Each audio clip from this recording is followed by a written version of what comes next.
Alright, so this is what I've been working on lately. Building a little 5x10 lean-to shed.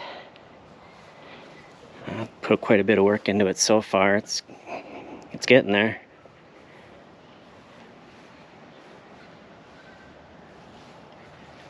So I plan to do a start to finish video on this, but I'm just kind of making a quick video now. So I have a trailer door here that I'm going to be using. Just got it kind of temporarily in place for now. So got Advantech flooring, and this wall is LP Smart Side. Got a couple of vents up there, and then the walls are 7/16 OSB. Got about a 312 pitch on this. Got a little window from Amazon, like a 12-inch wide.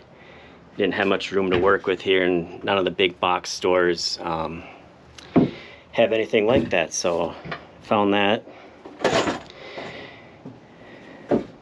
Yeah, it'll be nice when it's all done. I can put lawnmowers in here, bikes, since my regular shed is full of my toys. So alright, thought I'd give a quick update. So thanks for watching.